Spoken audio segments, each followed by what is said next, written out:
Man kicked out of his house, sleeps on the street for 20 years, until he finds a forgotten letter.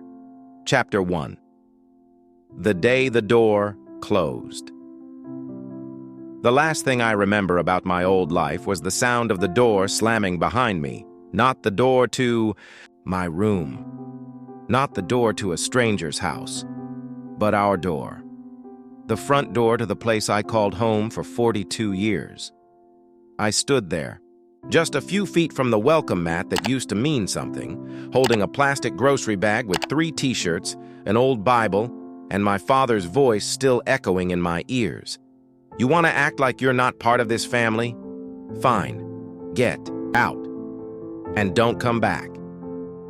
It was October. Leaves had started to turn. That kind of cold that doesn't bite yet but promises it will. I didn't have a plan. I didn't even have my coat. I had pride, though, swollen, cracked, and loud. I walked away from that porch like I was proving something. But 2 blocks later, I realized I had nowhere to go. I hadn't told anyone about the fight. Not my sister, Claire, who moved 2 towns over. Not Pastor Reese, who once said I could come by the church anytime. Not even myself. I just kept walking. There's this moment, and I don't know if you've ever felt it, where you're not just alone, you're untethered. Like gravity forgot you exist, and every step feels like it could be your last. But no one would notice. That was me. 42 years old, sleeping behind the train station by midnight, concrete under me. Grocery bag for a pillow, the night air pressing into my chest like regret. The first night on the street teaches you things you never forget, like how sound travels differently when you're invisible. Cars hum by like you're not even there. And the few people who walk past, they look through you. Some pull their kids closer, some speed up. None say anything. The train came through around 2 a.m. The sound shook the ground and my ribs, and for a second, just a second, I hoped it wouldn't stop, but it did. It always does. I tried not to cry that first night, tried to act like it was just a bad evening, tried to convince myself I'd go back in the morning, apologize, fix everything, but I didn't. Because pride is a funny thing. It won't let you sleep on your father's couch, but it'll let you sleep in the dirt. It won't let you say, I'm sorry, but it will let you say, I'd rather be nothing than be wrong. And I said that to myself over and over until the sun rose. I remember the sound of birds that morning, not the pretty ones either, the city birds, fighting over crusts of bread, screaming like they owned the world. And I remember the way people stepped over me like I was a crack in the sidewalk. One guy dropped a few coins beside me. I didn't even ask for them. He just nodded, walked off, and I hated him for it. Not because he gave, but because he saw me. Because part of me still believed that if no one saw me, maybe this wasn't real. That morning I walked to the public library, not to read, just to be inside. I sat in the corner, near the heater. I tried not to fall asleep. That's another thing they don't tell you about being homeless. You're always tired, but there's nowhere you're allowed to rest. Every minute you close your eyes, you risk losing what little you have, a bag, a blanket, your shoes. I stayed until the librarian gave me that look, the one that says, "Sir, this isn't a shelter," and maybe it should have been. By the end of the week, I had found a routine, not a good one, just a rhythm. Train station at night, library in the morning, shelter soup line at 6 p.m. if I made it in time, back behind the tracks by dark. It wasn't life. It was just survival. And I started to forget that there was ever a difference. I started to forget the names of my nephews, the smell of my mother's cooking, the way my sister used to laugh when we stayed up too late watching TV. Funny how fast the memories fade when you have nothing to hold on to them with. Weeks turned into months. I grew a beard, lost weight, stopped looking in mirrors. Because what do you do when your reflection doesn't look like someone worth saving? I learned which trash cans had food that wasn't too spoiled, which alleys were safer than others, which churches didn't ask too many questions, and I started to become something else. Not just homeless, houseless, heartless, faceless. Sometimes I thought about going back, standing on that porch, ringing the bell. But I'd imagine my father's face, cold, hard, unmoved, and I'd imagine my sister's confusion, and worst of all, the silence. So I stayed gone. I figured maybe one day they'd forget me, and maybe that was better than being remembered as the man who failed. But what I didn't know then, what I couldn't know, was that somewhere, in an attic or a drawer or a pocket I never checked, a letter had been waiting. A letter that would change everything. A letter written with hope, with love, and with a truth I wasn't ready to hear. Not yet. But one day I would be. And that day would not start with a slammed door, but with a hand reaching back through it. Chapter 2. Cardboard and cigarettes. Some people think the worst part about sleeping on the streets is the cold, but they're wrong. The worst part is waking up and remembering every single day that the world kept moving without you, that you no longer belong to anything or anyone, that your name hasn't been spoken out loud in kindness in weeks, maybe months. That was me. For the better part of 2 decades. My name's Calvin James Moore, but no one used that name anymore. On the street, I was CJ, sometimes Old Man C, once or twice Ghost, depending on how dirty my clothes were or how quiet I kept. 20 years is a long time to go without a pillow, without a warm hand, without hearing someone say, "I missed you." You start to question whether you were ever real. Cardboard became my mattress. Not the good kind either. Just what I could find behind the liquor store or grocery outlet. I'd flatten it out beneath the overpass and pretend it was a bed. I even gave my little spot a name.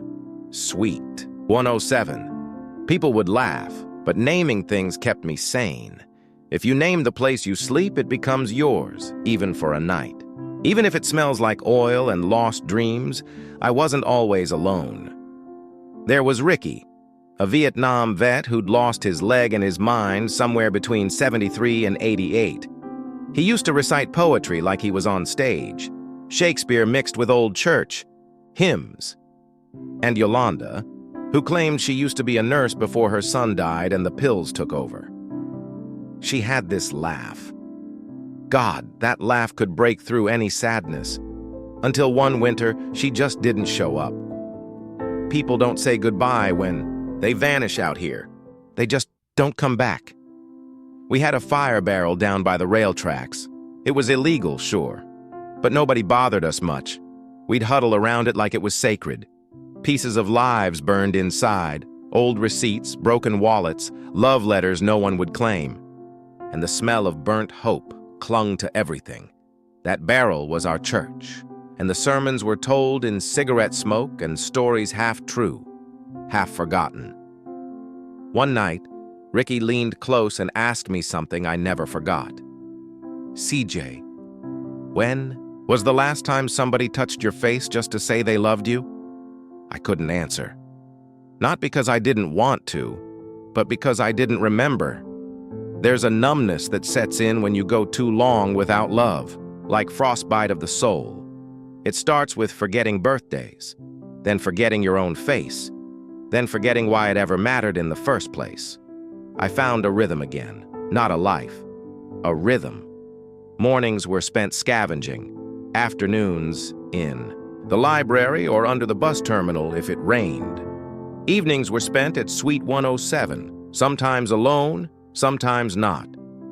Every now and then, I'd see families walk past, parents holding their kids' hands, carrying groceries, talking about dinner plans. And I'd remember the smell of my mother's pot roast, the way my sister used to braid her hair at the table, the way my father would read the newspaper with a pen in his mouth and call that thinking.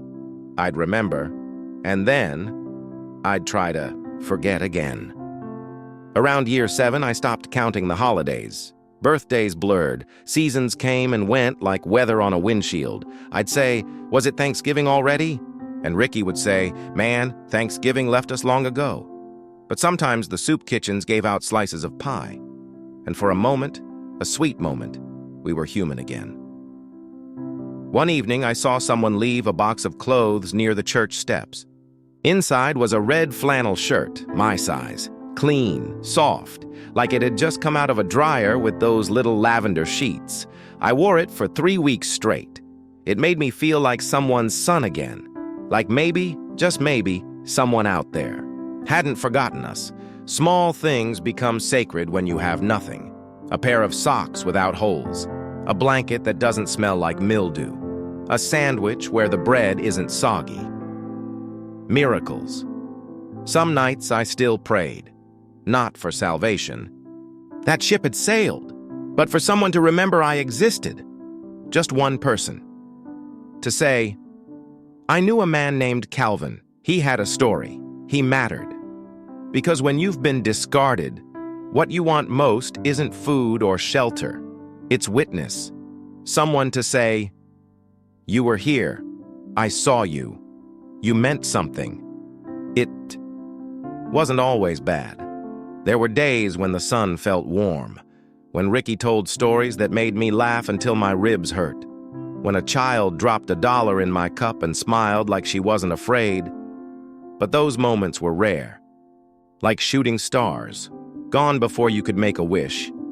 I carried a photo of my sister once, Claire, back before the rain got to it. She had this bright smile and braces, and those eyes that always seemed to know something you didn't. I used to take it out at night and whisper to it. Still out there, kid? And sometimes I imagined she was.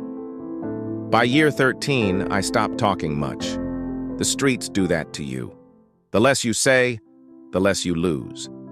Words become expensive when no one listens, but that silence, it doesn't protect you. It just builds walls where doors should be.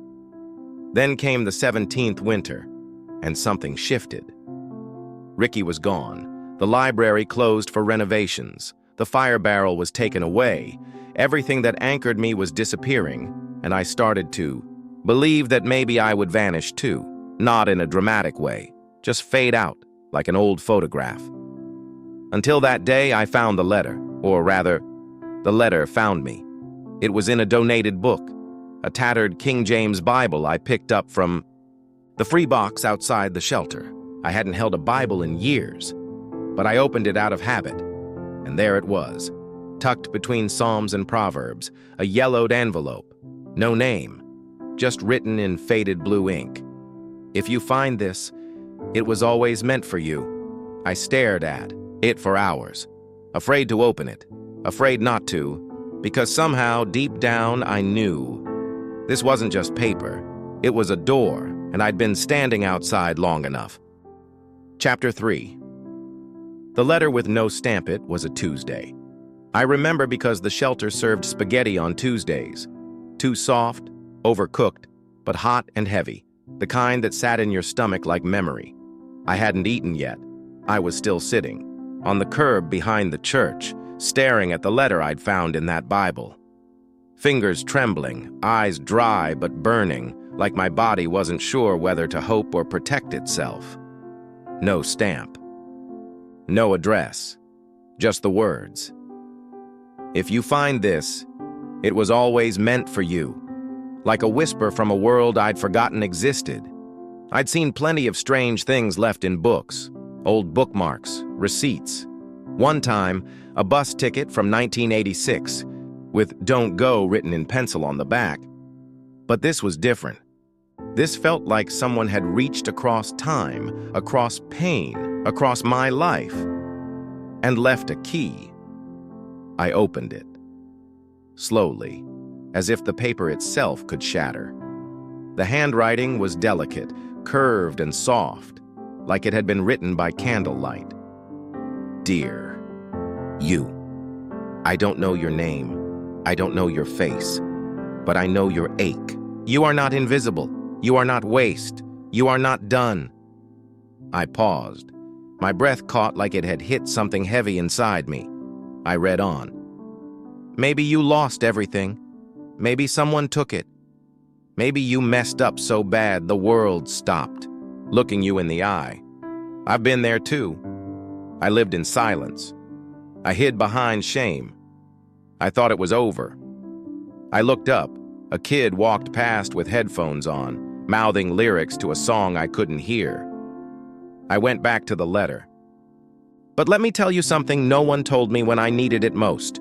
The story is still being written. The chapter you're in isn't the last one.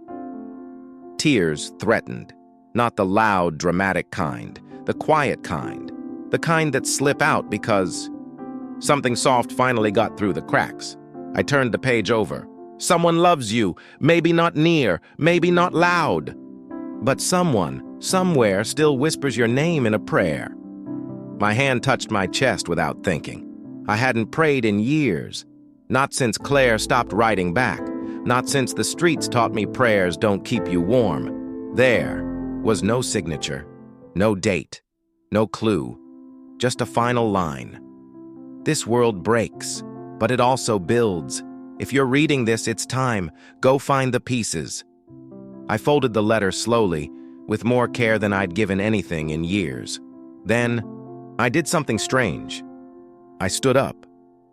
Not because I had anywhere to go, not because I suddenly had a plan, but because for the first time in, what? A decade? I didn't feel entirely hollow. I put the letter in my coat, walked 3 blocks without direction, stopped at a gas station and stared at my reflection in the glass door. The man looking back was gray, beard wild, skin paper-thin, eyes that belonged to someone who'd watched too many winters go by. But behind all that, there was still someone there. That night, I skipped Suite 107. I didn't lay down on the cardboard. Instead, I walked to the old library steps and sat. Not for warmth. It was still closed. But because I remembered the light that used to come from inside, I took out the letter, read it again, whispered the words like scripture, and then I started to write. It had been years since I held a pen. My fingers hurt from gripping it. But I found a scrap of old newspaper and wrote in the margins, "Dear whoever you are, I found your letter. You don't know me, but you saw me. You reminded me I still exist." That was all I managed. Before the pen gave out. Didn't matter. The words were out now, and something inside me had shifted. Over the next few days, I carried the letter with me like it was sacred. Every time I wanted to disappear, every time someone looked through me like I was fog, every time the wind bit too hard and the hunger howled too loud, I'd unfold it and remember I was not waste. I was not done. Then came the second miracle. A woman named Marta, a volunteer from the church, spotted me rereading it one morning. She didn't ask questions, didn't flinch at the smell or the dirt under my nails. She just sat beside me and said, "Someone loved you enough to leave you words. That's not nothing." I nodded. And then, as if it was the most normal thing in the world, she handed me a notebook. "For your own," she said. "Keep writing, even if it's just to remember." So I did. I filled the first page with names I hadn't spoken in years. Claire, Mom, Dad, Ricky, Yolanda. Then I wrote this. If stories are still being written, then maybe this is where mine turns. That night I returned to Suite 107 one last time. I folded the cardboard, laid the blanket down gently. Then I wrote a new letter and slid it under the stone where I used to sleep. It said, "If you find this, it was always meant for you. You're not invisible. You're not waste. You're not done." I didn't know where I was going yet, but I was walking again, facing forward, and sometimes that's enough, because redemption doesn't start with answers. It starts with a reason to ask the next question. Chapter 4. The Barber's Chair. There's something sacred about a haircut. It's not just the snip of scissors or the buzz of clippers, it's the permission to be touched, to be seen, to be cleaned, to let someone close. even for just a few inches. After a lifetime of keeping the world at arm's length, I hadn't sat in a barber's chair in over 20 years.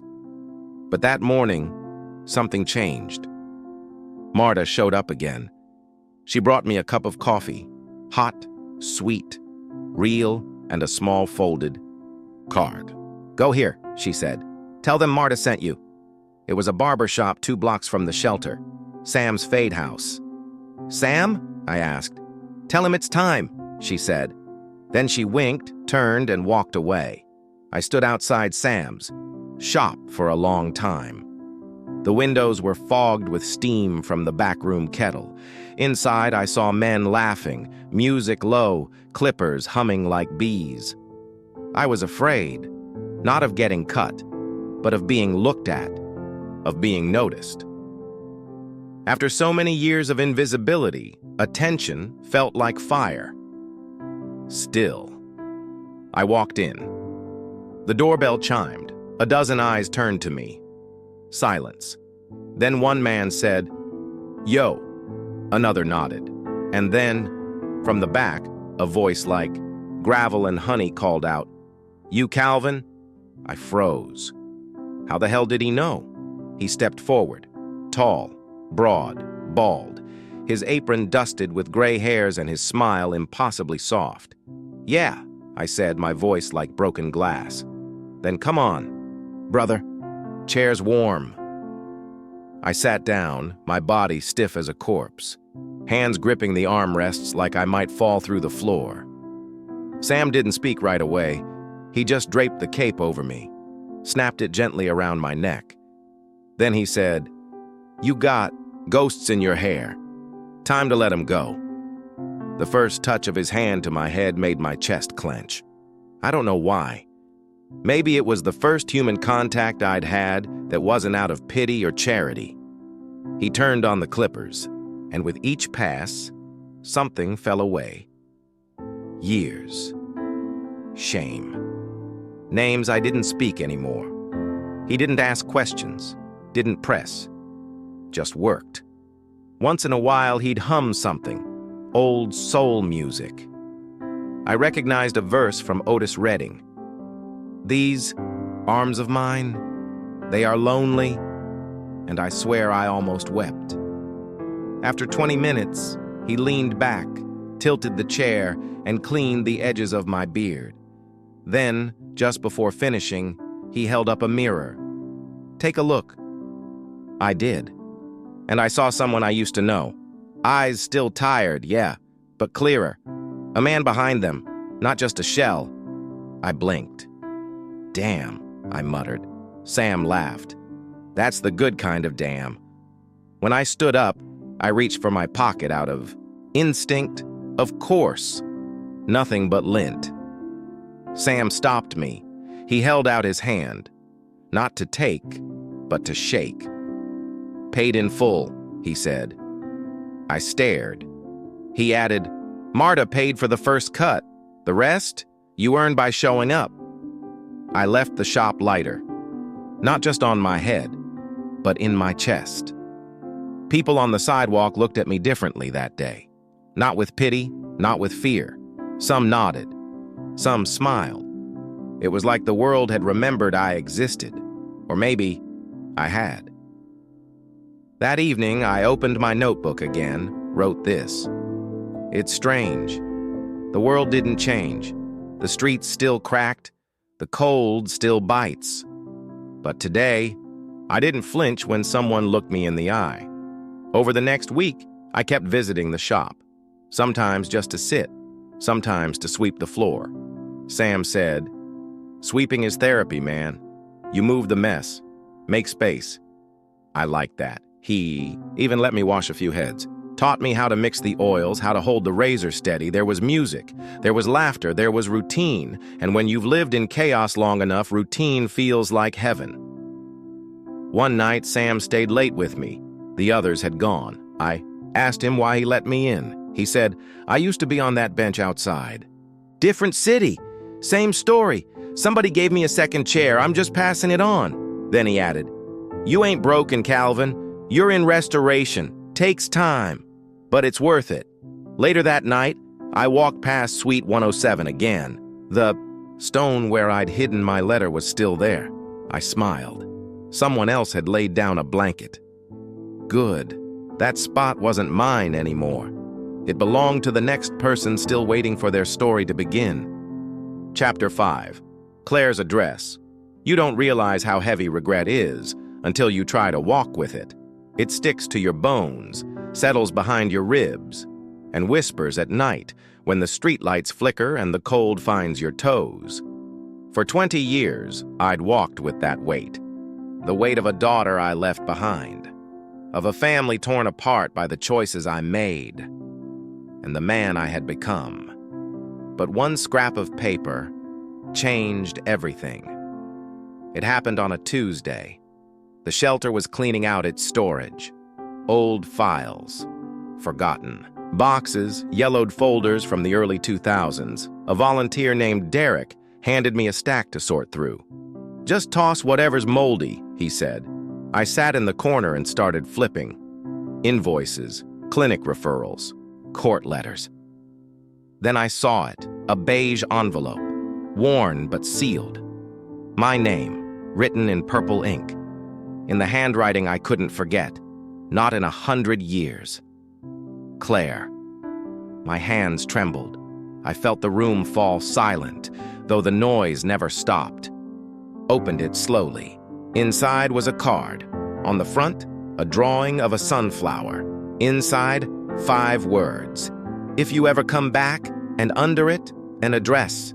In Baltimore, no signature, no date, just that. My heart pounded so hard I felt dizzy. I ran, outside, sat on the curb, and cried. Not loud, not dramatic, but deep, from somewhere under my ribs where guilt had been hibernating for decades. How long had this been sitting here? Had she come looking for me? Did she wait, or had she moved on, like I always feared? That night, I couldn't sleep. I stared at the card over and over. Sam noticed. "You okay, Calvin?"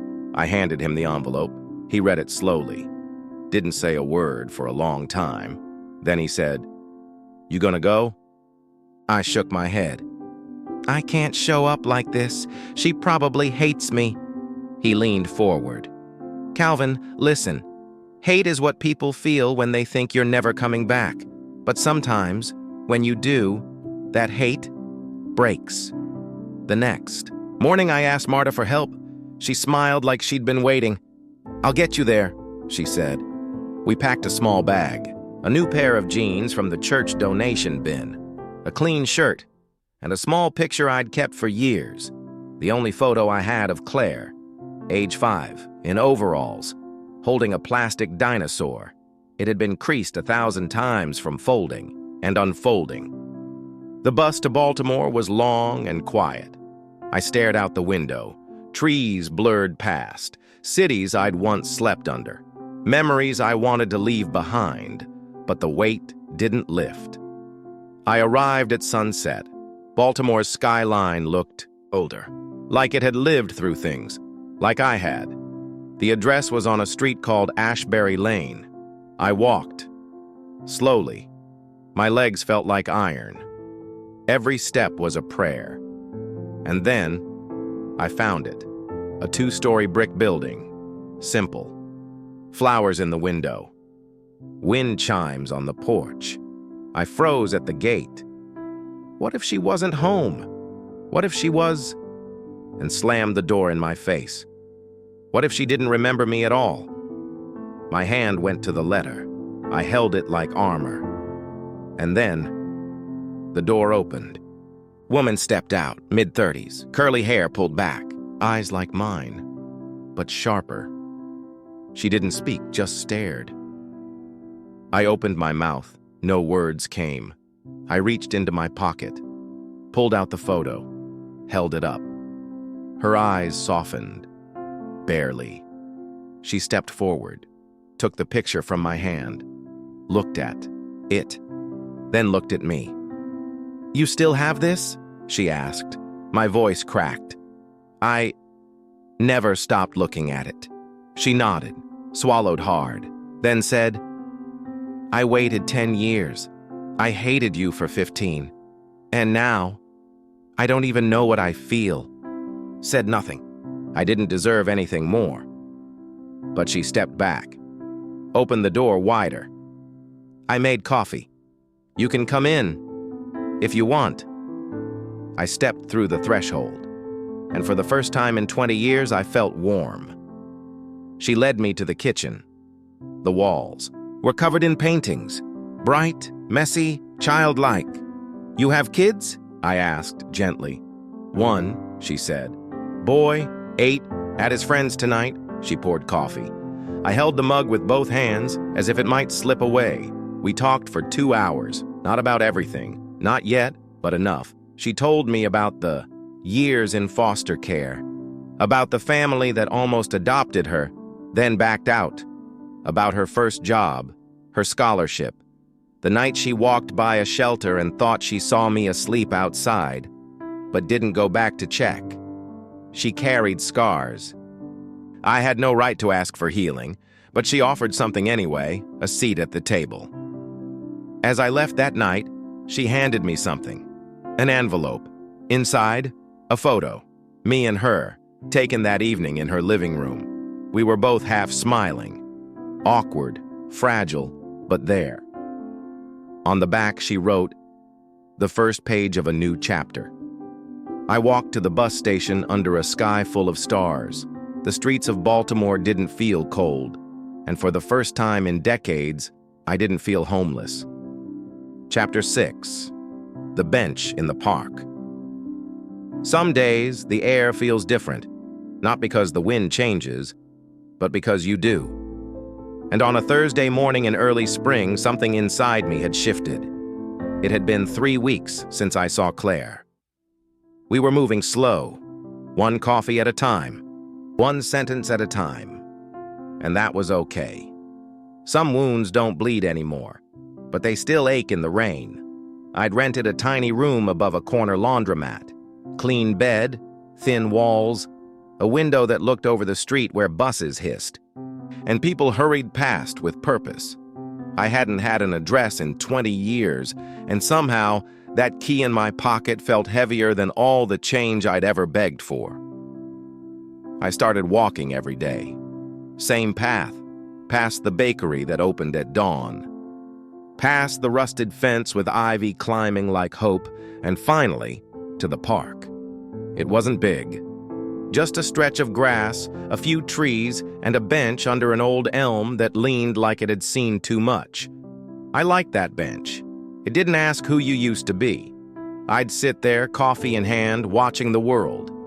Kids chasing pigeons, joggers with tangled headphones, old couples walking slow as if savoring every step. For a man who once called sidewalks his bed, stillness was unfamiliar. But it was healing me, quietly. One morning, I wasn't alone. A man sat at the other end of the bench. Gray, hoodie, scarred hands, eyes that looked everywhere but at me. I didn't speak. Didn't have to. I recognized the way he held his shoulders, like they were trying to fold in on themselves. Pain has a posture. After a while, I nodded. He nodded back. No names. Not yet. Just silence and the comfort of company. The next day, he was there again, and the next. It took 5 mornings for him to say something. "You a vet?" I shook my head. "You?" He nodded. "Iraq, twice." We sat in silence again. Then he added, "Came home to an eviction notice and a wife who was already gone." I didn't say, "I'm sorry." I just said, "Yeah, I know." That kind of leaving. He looked at me, really looked, for the first time. Name's Marcus. Calvin. We shook hands, like it mattered, because it did. Over the next few weeks, we talked, not like friends, like survivors. He told me about sleeping in the back of an abandoned van, about trying to get clean again and again and failing, about the night he almost didn't make it, and the stranger who pulled him out of an alley with nothing but a blanket and a prayer. I told him about Claire, about the letter, about the sunflower card. He listened without judgment. And when I finished, he just said, "Man, that's hope. Not everybody gets that twice." One morning, Marcus didn't show up, and the next. By the third day, I was pacing. I walked the park, the bus stops, even the shelters. Nothing. Until I passed the alley behind the soup kitchen. There he was, curled up, shivering, soaked from the night rain. I knelt beside him. "Marcus, you with me?" He blinked, weak smile. Didn't mean to slip, just got loud again. I helped him up. I got a place. Just for a few days. Warm bed, quiet. "You come?" He hesitated. I saw the shame in his face, the same look I'd carried for 2 decades. "You sure?" "You saved me," I said. "When?" "When you saw me." That night, he slept in my room. I gave him the bed. I took the floor, and in the dark, he whispered, "You think people like us ever get to feel normal?" I didn't answer right away. Then I said, "Maybe not normal, but we get to feel new." The next day, I walked with him to a recovery center Marta had once mentioned. She met us at the door, smiled like she already knew the story. As Marcus filled out the intake forms, she turned to me. "You're different." Trying. "No," she said. "You're becoming." On the way home, I passed a store window. My reflection startled me. Clean shirt, eyes open, posture straight. I looked like someone I hadn't seen since the late 90s. Not who I was, but who I was becoming. Back at the bench the next morning, I sat alone again. But this time, it didn't feel empty. It felt planted, like something had taken root. Something I couldn't see yet, but that I believed in, and belief is where second chances begin. Chapter 7. The day Claire called me. Dad, some moments don't arrive with fireworks. They don't shout, they whisper, and yet they change everything. It was a Tuesday. The sky looked like paper, flat, gray, indifferent. I was halfway through, sweeping the sidewalk in front of Marta's clinic when my phone rang. That flip phone she made me carry. The one I still didn't fully trust. I pulled it from my pocket, half expecting it to be spam, but the screen said, "Claire." My chest tightened. Hadn't heard from her in over a week. I stepped into the alley for some privacy and answered, barely above a whisper. "Hey," her voice came through shaky. "Can you talk?" Always, then silence, long enough to make me wonder if the call had dropped. But then, a breath. He ran away. My heart dropped. "Who?" "Nate, my son." She was crying, and suddenly I was no longer a man who had slept in gutters and eaten from trash bins. I was just a father, listening to his daughter. He got in trouble at school, pushed another kid. When I tried to talk to him, he just exploded. Then he took off. I don't know where he went. "You call the police?" "They said to wait. It hasn't been 24 hours. I could hear the fear in her voice, the tight breath, the panic between syllables. "Claire, listen to me. He's coming back, but we'll go look, all right? Together." 10 minutes later, I was on a bus heading across town. It started to rain. Not a storm, just that steady, quiet kind that feels like the world is weeping with you. I kept staring out the window, scanning every sidewalk, every corner, every kid, with a hood pulled up, and praying. God, I don't know what I am to her yet, but please let me be useful today. Just today. Claire met me at her apartment. She looked tired. Not just from this, from years of carrying life alone. For a second, she hesitated at the door. "You still sure?" "Always." We split up. She took the west side of the park. I took the east. We agreed to meet back in an hour. I searched every bench, every skate ramp, behind dumpsters. I even checked the old lot where I used to sleep. Nothing. But then, just as I was heading back, I saw a shadow behind the baseball bleachers. A boy, sitting with his knees pulled to his chest, jacket soaked, shoes untied. It was him, Nate. I didn't approach quickly, didn't shout his name, just walked up, slow, and sat a few feet away. We sat in silence, the kind I knew too well. He didn't look at me, but I recognized the posture. The way he wrapped his arms around his legs. That wasn't rebellion. That was fear, trying to look tough. "You know," I said softly, "I once ran too. From everything. Thought it'd make me feel strong." No response. Didn't work. I just ended up alone. Still nothing. Then he muttered, "She hates me." "No, kid. She loves you. That's why she's losing her mind right now." He looked over. Wet cheeks. Angry eyes. "I'm bad, okay? I mess up all the time. She yells, I yell, and I don't even know why I do it." I nodded. "You're not bad, Nate. You're just scared, same as I was." "What do you know?" I swallowed, then told him.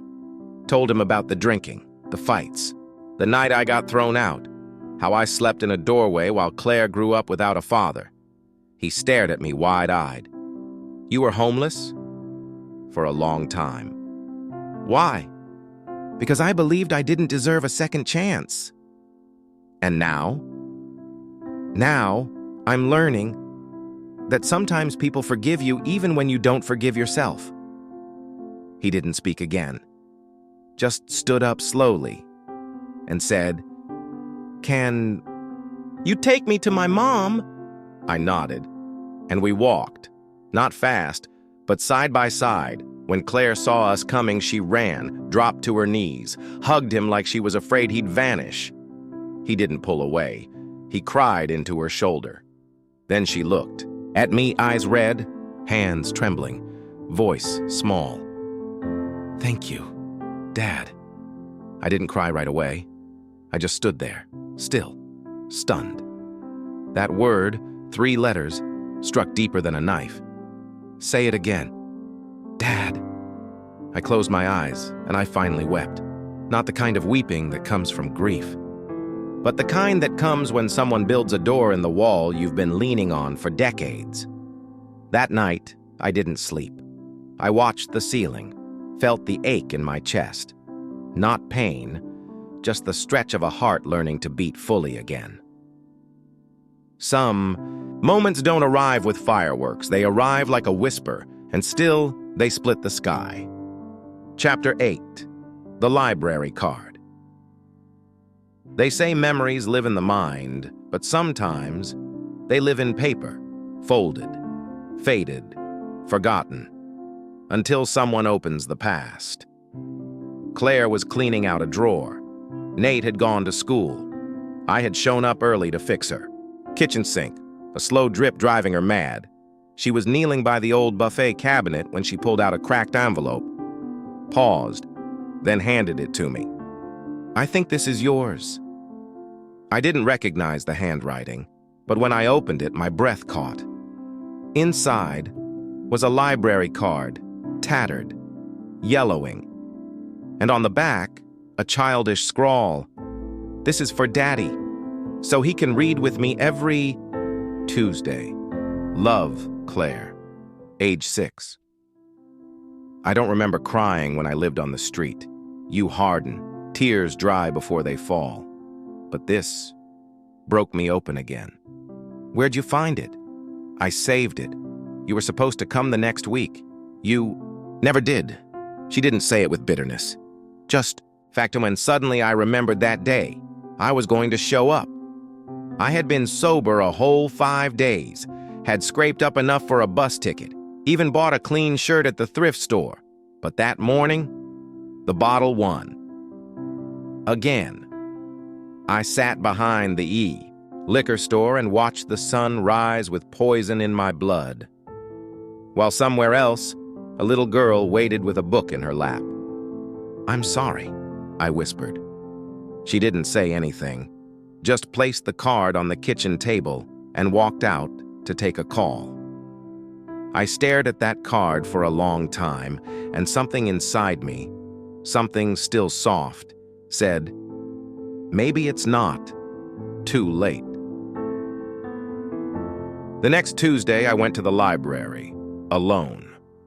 Found the children's section. It hadn't changed much.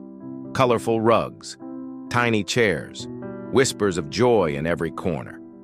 I sat in a corner and just watched. A father was reading to his daughter, her head rested on his shoulder. She wasn't even listening, just enjoying the sound of him being there. That night, I told Claire, next Tuesday. Can I take Nate to the library? She raised an eyebrow. He's 10, he barely reads. So did I. She smiled, just a little. All right, but no pressure. When Tuesday came, I felt nervous, like I was going on stage. Nate was skeptical, of course. Libraries are boring. Only if you go looking for the wrong stories. He shrugged. But he came. At the library, he wandered off. Didn't want help. Didn't want me hovering. I let him be. I sat in the corner again. After 20 minutes, he returned, holding a graphic novel. Can we get this one? I nodded. We sat. He flipped the pages, and for the first time, I noticed he was mouthing the words, trying, failing, trying again. I leaned over and whispered a line. He repeated it. And for the next hour, we read side by side. Not fast, not smooth, but together. The librarian passed by. She smiled. You two come back. Next week? Nate looked at me, then said, yeah, Tuesdays. It's our thing. I couldn't answer. Not because I didn't want to, but because my throat had closed with something stronger than emotion. Restoration. That night, I found the library card on my table. Claire had left it there, with a note. He told me you made books fun, took me back. On the bottom, she had written, maybe we can read together sometime too. 20 years. I had missed the childhood, the birthdays, the scraped knees, the science projects, the teenage heartbreaks. The graduations I didn't clap for, but I still had a voice. And now, 2 hearts to read to. Some people think redemption comes in grand gestures, but sometimes it comes in the form of a torn card and the choice to show up on a Tuesday. Chapter 9. Rain on my birthday. They say time heals all wounds, but some birthdays come with scars. I hadn't celebrated one in 22 years. Not really. When you live on the street, days blend together. You stop counting. You stop caring. I used to joke that the only candles I saw were the ones flickering in trash barrels. But this year was different, because I had a roof, because I had a name again, because someone, somewhere, remembered. It started with the rain, a slow, moody drizzle tapping on the windows. I woke up before sunrise, didn't plan on doing anything special, just fix the loose cabinet in the kitchen, check the mailbox, maybe walk to the corner store. But when I opened the door that morning, there it was, a folded umbrella with a note tied to the handle. In Nate's handwriting, "Happy birthday. It's Tuesday. We read rain or shine." I stood there for a long time, water dripping down the gutter. Memories, rushing back like a flood. The last time someone had said happy birthday to me, I was still wearing a wedding ring. Still working long hours at the plant. Still pretending I had everything under control. That was the year Claire made me pancakes. She had put a candle in one, called it breakfast cake. I was 36. That was the last real birthday I had. Inside, I opened the small card taped to the umbrella's handle. Just one line in Claire's handwriting. "You're still here." That's worth celebrating. I didn't know what to do with the feeling. Hope, like a flame flickering in a windstorm. I sat on the couch and held the card in both hands, hands that had once stolen, shoved, begged, broken. Now they were shaking. Not from withdrawals, but from grace. At noon, I walked to the library. Nate was waiting near the entrance, wearing a hoodie and pretending not to be cold. He handed me a paper bag. Inside, 2 peanut butter sandwiches and a can of root beer. "It's what I had. Claire said it used to be your favorite." It was. When I had a job, I'd pack that same lunch every day. Nate didn't know that, but Claire did. We sat on the steps, eating in silence. The rain had slowed to a mist. It felt like the world was holding its breath, just for us. After reading, we walked home. Nate talked the whole way, about a video game he wanted, about a kid at school who tried to fight him, about how he hated math but liked drawing. I just listened, not because I understood everything, but because I could. For the first time in years, I wasn't watching from behind a window. I wasn't the ghost hovering at the edge. I was in the story. That night, Claire called me to the backyard. I thought maybe she needed help with something. But when I stepped outside, there it was, a small fire pit, a few plastic chairs, and a cupcake with 1 candle. "You didn't think we'd forget, did you?" I couldn't speak. Claire just handed me the lighter. "Make a wish." I stared at the flame, at the people beside me, at the second chance I never thought I'd get, and I wished, not for riches, not for time, but for strength to keep showing up. Later, after Nate went to bed, Claire and I sat by the fire, just the 2 of us. Rain still whispered on the roof. The flame danced between us. "You were always good with words," she said softly, "even when everything else fell apart." "Words didn't save me," I answered, "but silence nearly killed me." She nodded. We sat in silence again, but this time it didn't hurt. Before she went back inside, she turned to me. "You're rebuilding, Calvin. 1 Tuesday at a time, 1 book, 1 moment." "I'm still afraid," I confessed, "that I'll fall again, that this won't last." She smiled, not with her mouth, but with her eyes. "Then we'll catch you, as long as you keep walking." After she left, I sat alone. Let the fire die out, and for the first time on my birthday, I didn't feel forgotten. I felt found. Some people throw parties. Some light candles, some get gifts, but the greatest birthday gift I ever got was a second chance. Wrapped in rain, tied with silence, lit by grace. Chapter 10. The Letter. He never expected it was supposed to be just a routine visit to the shelter. I had agreed to help organize some of the old storage, boxes stacked from years past, most of them untouched since the building changed management. The kind of job you give to someone who doesn't complain, who shows up quietly and does what's asked. That used to be rare for me. Now, it was part of my healing.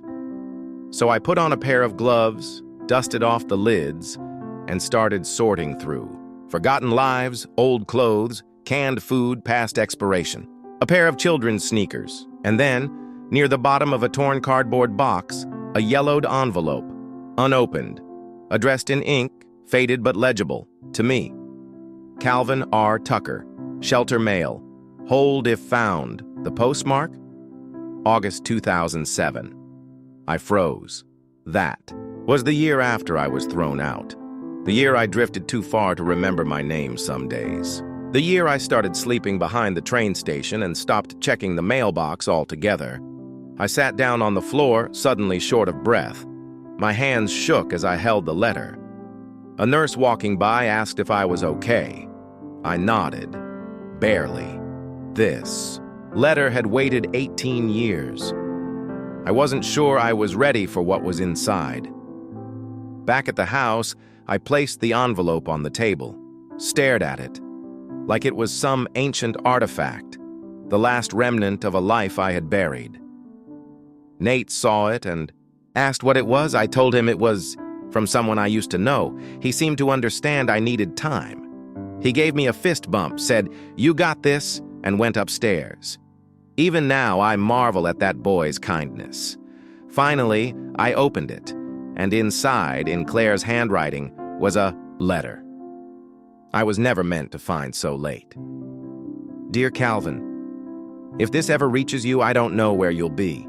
Maybe a shelter, maybe a bench, maybe some small motel halfway across the state. I don't know if you're sober. I don't know if you're even alive. But I needed to write this. For me. For Nate. For whatever piece of you is still listening. You left a crater when you walked out. Not because of what you did, but because of how you gave up. You stopped fighting. You stopped believing. You could be loved. But I never stopped. Even when I was angry. Even when I told you I wanted you gone. Deep down, I still prayed you'd find your way back. I hated what the bottle did to you. I hated what the world did to you. But I never hated you. There's a difference between someone who's lost and someone who's given up. I think you were the first. If by some miracle this letter finds you, come home. Even if the house is gone, even if the street has changed, come home to yourself. You deserve a second chance. You always did. I miss the sound of your voice when you read stories out loud. I miss the way you used to whisper to Nate when you thought I was asleep. I miss the man I know you are, buried under the ashes. Love, Claire. I don't remember crying that hard since my mother died. It came like a tidal wave. All the years of silence, the guilt, the nights I tried to disappear inside myself. Sat at the kitchen table, holding the paper, shaking with sobs. Not out of shame, but because someone had believed in me, even when I didn't. She had written those words in a moment when I was unreachable. And yet, here I was, alive, sober, held by the very grace I never thought I'd earn. That night, I placed the letter in a frame, not to idolize the past, but to honor the journey, to remind myself I was never beyond redemption. A few days later, I found Nate drawing at the dining room table. He was sketching a scene, a man and a boy sitting under a tree. I asked him what it was. "Us," he said. "The first day you read to me, at the library." Then he paused. "Did someone write you a letter?" I nodded. "A long time ago, I finally read it." He looked at me, curious. "What did it say?" I thought about how to answer that. How to tell a child that a few words, forgotten in a box, could change the way a man breathes. It said, I could still come home, even if I was late. He smiled, the kind of smile that heals things inside you. "You're not late, Dad. You're here." The next week, I returned to the shelter, not as a guest, but as a volunteer. The director asked if I could help with a new program, reading to the men once a week. Some of them were struggling with the same demons I had once fed. Others were just tired, lonely, waiting for someone to see them. I said yes, and every Tuesday I read. Sometimes it's a short story, sometimes poetry, sometimes I just talk about second chances, about nights that don't seem to end, about letters that take decades to find their way. They listen, because they know I was one of them. Still am in many ways, but I'm also more. Still carry the letter, not out of obligation, but because it reminds me redemption isn't a finish line. It's a path, a quiet return to the self you left behind. Some men carry guns, some carry scars. I carry paper and ink, and the love that refused to give up on me.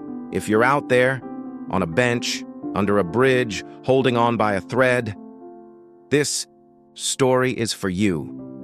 The letter you're waiting for might be closer than you think. Maybe it's a kind word.